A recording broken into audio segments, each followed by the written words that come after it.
પંચમહાલ પોલીસનો અનોખો mentor project ગુનાખોરી છોડીને સમાજની મુખ્ય ધારામાં જોડાવા આરોપીઓને અપાયું માર્ગદર્શન।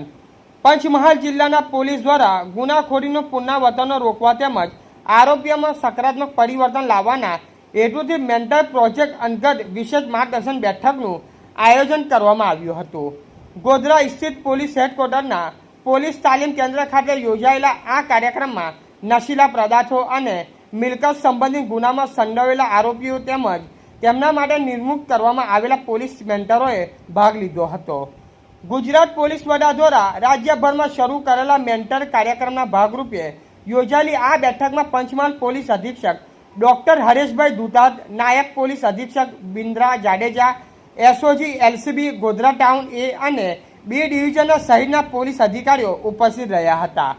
કાર્યક્રમ દરમિયાન પોલીસ અધિક્ષકે હાજર આરોપીને સરળ અને પ્રેરણાદાયી શબ્દોમાં સંબોધન કરીને ગુનાખોરીને માર્ગ છોડી સમાજની મુખ્ય ધારામાં જોડાવો અનુરોધ કર્યો હતો।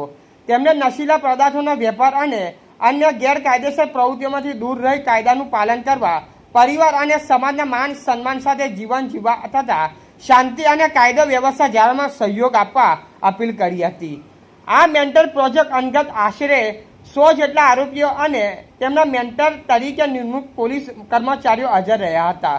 કાર્યક્રમના અંતે તમામ આરોપીઓએ ભવિષ્યમાં કોઈપણ પ્રકારની ગુનાહિત પ્રવૃત્તિઓમાં સામેલ ન થવા તથા સમાજમાં શાંતિ અને સૌહાર્દ જાળવવામાં સહયોગ આપવાની પ્રતિજ્ઞા લીધી હતી। પંચમહાલ પોલીસનો આ પ્રયાસ આરોપીઓના પુનર્વસન અને સમાજમાં સકારાત્મક પરિવર્તન લાવવા તરફનું એક મહત્વપૂર્ણ પગલું સાબિત થઈ રહ્યું છે। રિપોર્ટર તાહિર ટપલા, ગોધરા। સમાચાર જોવા માટે ગુજરાત ડિવિઝન ન્યૂઝ ચેનલને like, share, subscribe, bell icon press button દબાવવાનું ના ભૂલશો। ધન્યવાદ।